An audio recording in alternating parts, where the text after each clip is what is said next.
What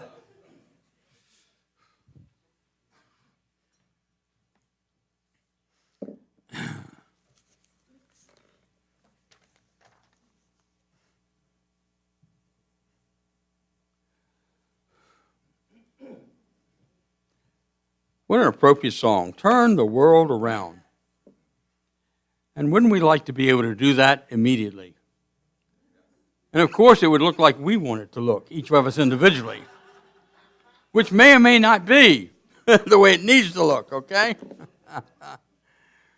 But I had a message that I had prepared that really, when I got up this morning, didn't feel right. And the reason it didn't feel right is because, for some reason, what happened in Pittsburgh yesterday really touched my heart and gave me some concern about what to say this morning, or some ideas. Maybe that's a better way to say that, what to say this morning. Because, obviously, the action that took place is not anything any of us would agree on. Or if you would agree on it, see me after church. So anyway, what I would like to do this morning is just share some thoughts about how are we supposed to show up in that kind of situation. How are we supposed to show up as we move forward in unity? You know, there are two quotes I'd like to share with you. And one is from the Bhagavad Gita. There is nothing lost or wasted in this life. Now, just think about that after what happened yesterday. Might be a little hard to absorb. Then the second one is from the Buddha. And he says there are 3 C's in life: choices, chances, and changes. You must make a choice to make a change, or your life will never change. Or to take a chance, or your life will never change. And so, what does that mean to make a choice? And then I looked and thought about, what did Jesus say? How do we handle a situation like this? And I went to what I think is the strongest words Jesus ever spoke. Some say he wrote it because it was such a masterful manuscript and message. And that was the Sermon on the Mount. And on the Sermon on the Mount, it starts off with 9 statements which are called the Beatitudes. Now, you know, you and I were probably brought up to say Beatitudes. But what Eric Butterworth pointed out is that they are be-attitudes, the way in which you be in a situation. And yesterday's situation with the killing of 11 people in the Tree of Life Synagogue in Pittsburgh, Virginia. What did I say? Virginia? There is no Pittsburgh, Virginia. Pittsburgh, it hit home. Pittsburgh, Pennsylvania. I've been there before a number of times. And I've actually been near that synagogue. I've never seen it, that I recall. But I was in that neighborhood because I had a friend who lived in Pittsburgh back in the 70s, and he and his wife had 17, I said 13, it's more than 17 children. Okay? 17 children. Matter of fact, I only saw her when her first son had a child, and she said she would stop having children. Okay? And so I'd never seen her not pregnant in all those years. Yeah. I mean, every time I saw her, she was pregnant. And so she had lots of kids. But the thing was, I thought she was Catholic at first, but actually she was Jewish, okay? So they lived in that neighborhood, and we used to go and visit them. And it was quite a special thing. They had 2 cars, and they'd fill the cars up to go to the synagogue on Saturday morning. And one time I went with them, and we got a chance to visit there. And I don't think it was a Tree of Life Synagogue, but it was a synagogue there in the community. And it was quite a lovely experience. But what happened yesterday was 11 people are gunned down. I don't remember, I could look it up, the man's name. It's not really important to me.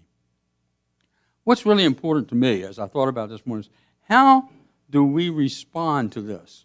And as I looked at that again, I came back to these Beatitudes. The Beatitudes that Jesus talked about. What it means is it's blessed are. Now remember, Jesus did not say, thou shalt. He did not say, this is the law. He was saying, if you want to be in the right attitude, here's the way to be. And as we look at those attitudes, and I left them somewhere. Here they are down here. I'm sorry. Oh, they've disappeared. Anyway, I'm going to make them up as I go. No, anyway. This is the first one. Thank goodness we have the slides, okay? So this particular slide says, blessed are they that mourn, for they shall be comforted. And certainly this is an appropriate statement. Blessed are they that mourn. What does that mean? A lot of people think it just simply meant if somebody's got a problem, mourn for them. Be sorry for them. Feel sorry for them. Be sympathetic. I say be empathetic. Don't be sympathetic, be empathetic. Empathetic means that I feel what you're feeling, but I can stand back and help you get through it. And so to mourn means to be empathetic. To mourn, thank you very much. We'll talk about that tomorrow. No, anyway.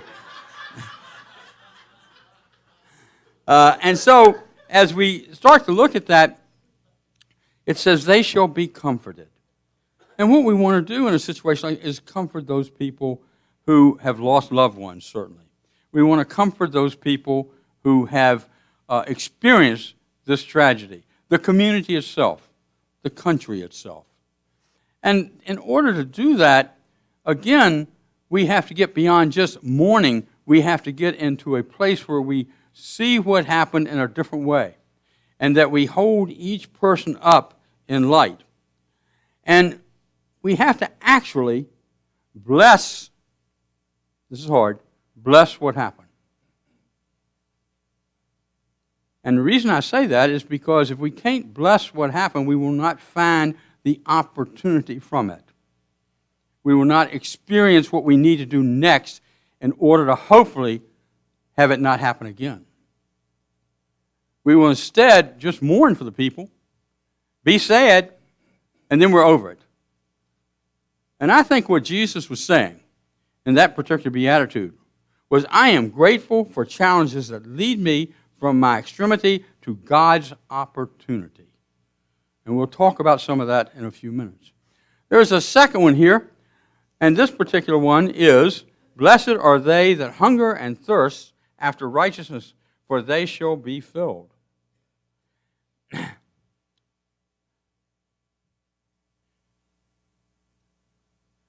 You can't thirst for righteousness if you want to get even. You can't thirst for righteousness if you are in a position of condemning others. I don't care who it is. I don't have to agree with what this man done. But it's not my job to condemn him. I don't like the act, but it's not my job to condemn him. As hard as it is to understand, the Christ that is in you is in that person also. And that doesn't say I don't believe in justice. It simply says that I have to see that person differently, or otherwise, if I hate that person, if I dislike that person, if I am judging that person, I am creating a situation where more of that can happen. And that's not what we want to do. And what Jesus said, I think in paraphrasing, is, I keep my thoughts centered upon only those things I want to see manifest in my life. I keep my heart and my mind centered on those things that I want to manifest in my life. And that's all kinds of things. But one of the things I'd like to manifest in my lifetime is peace, total peace. In the Course of Miracles, it says if one person is not at peace, we are all not at peace. If I can envision this kind of thing happening over again, then it's going to happen over again. If I live in the fear that it's going to happen again, it's going to happen over again. So I have to step into a different way of thinking and being. And so I have to understand that what I thirst for is righteousness. What I thirst for, really, I know I did, is a true understanding and relationship to what we call God. That it's a spiritual relationship. That it's not a law. It's not somebody saving me. It's me looking within myself and understanding that I am a spiritual being, that I'm having this spiritual experience in the human condition. And the human condition creates all kinds of situations. We know that.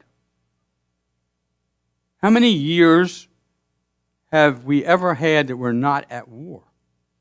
Think about it. And so we, in some ways, can contribute to that. I remember when 9/11 took place that I went to the church and one person came into the church. And this was a person been around for a while. And they go, we got to get even with them. We got to blow them apart. And I was going, what? Where'd that come from? Well, it came from the emotion, from the sadness, from the total feeling of what had happened and how wrong it was. But what we have to do is not see it that way, because all we do is create more of it if we're not careful. And so I thirst for righteousness, and thirsting for righteousness means I look for the right way to help others not be in that situation. I look for the right way to hopefully make change. And then Jesus said also, blessed are the pure in heart, for they shall see God.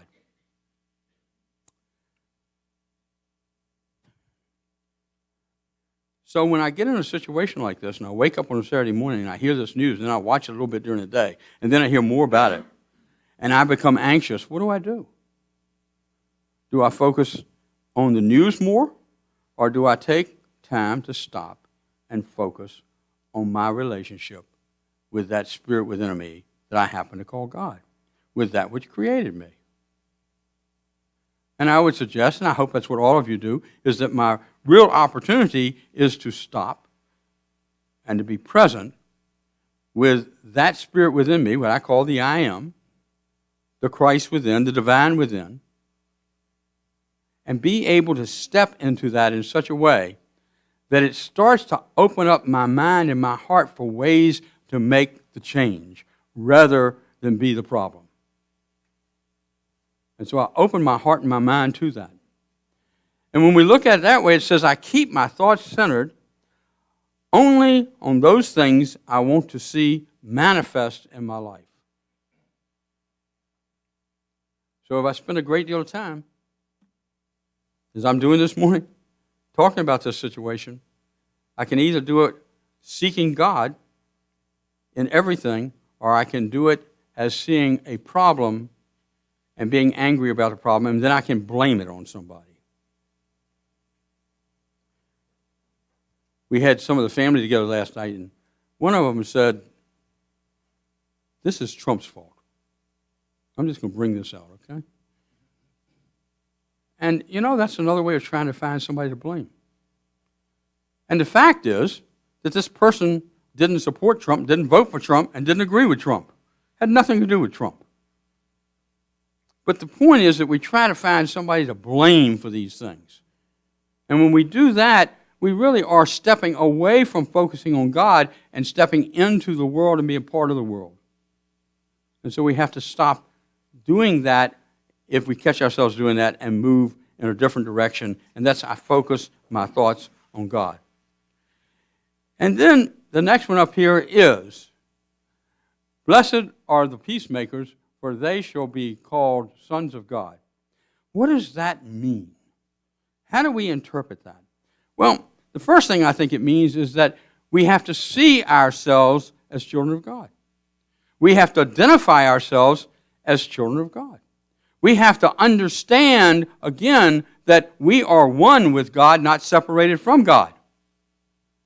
And as we step into that oneness, we then can have more clarity, more understanding of how we become peacemakers, not peacekeepers. And so this peacemaker is one that can move in and through you in such a way that you show up as a child of God in whatever you do.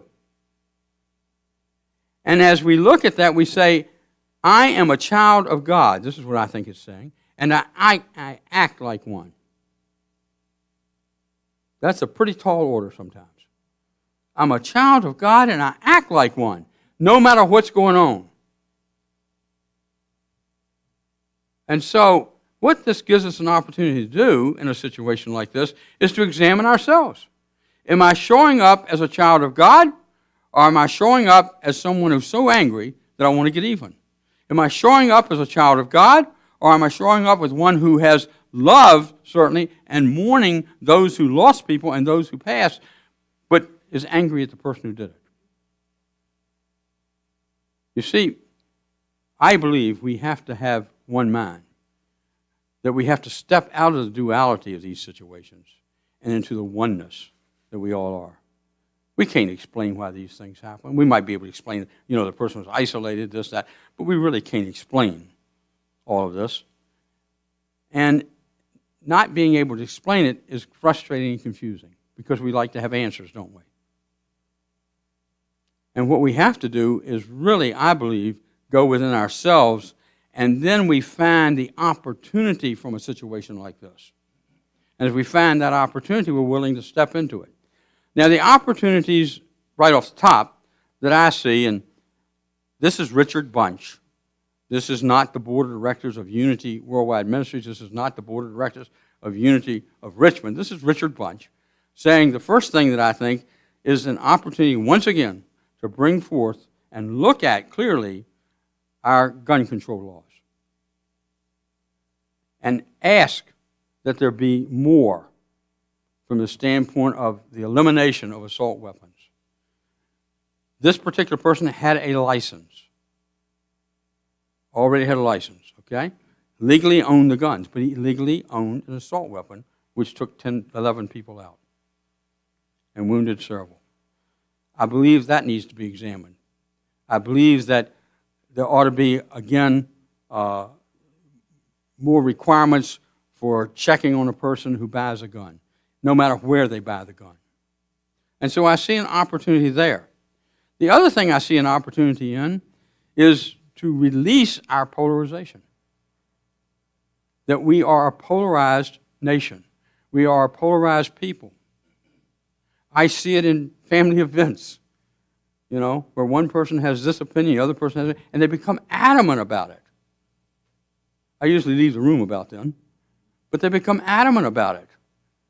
And they know they're right, both sides. Absolutely right. There's no room for compromise. And so we have to, and I hope our political leaders get to the point that they really know they have to learn to compromise and work things out. Because polarization leads to the kind of events that we've seen increasingly happening. And so I look at this opportunity maybe, just maybe, to pray, to be a child of God who is looking at an opportunity, if it opens up, to move away from polarization and into an ability to understand one another. A peacekeeper is somebody who does not have an agenda. Peacemaker, I'm sorry, is someone who does not have an agenda. Think about that. That means they can go in and look at both sides and not have to decide which one is right or wrong. They just let it be. And they are able to discuss it then. Because you see, if I go in and I'm angry about something, that other person is going to take that personally, and they should.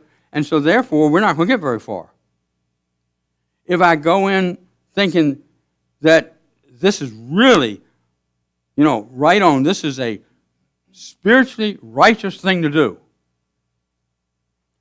then another person may respond by saying, my religion teaches something different. My understanding of my religion teaches something different. And so I can't talk with you. I can't work with you. But as peacemakers, we can make a difference. We can create a world that works for all. But it will take time and it will take effort. When I started off, let me see if I can find it here. I think I started by saying, the Bhagavad Gita said, there is nothing lost or wasted in this life. I believe that with all my heart. That each and every one of us have come here for a purpose and a reason. We're here right now because we're supposed to be. And what we need to do, I believe, is find out what is our destiny. What are we to do in a given situation? What are we to do in our homes, in our world, in our lives, in our work, so that we are peacemakers? We are seeking God in every moment. That we know that as a peacemaker, we are expressions of God. And then the Buddha, as I said there are 3 C's in life: choices, chances, and changes. You must make a choice to take a chance, or your life will never change. Are you willing to take a chance, in thinking things a little differently? Are you willing to say, you know, I've participated in being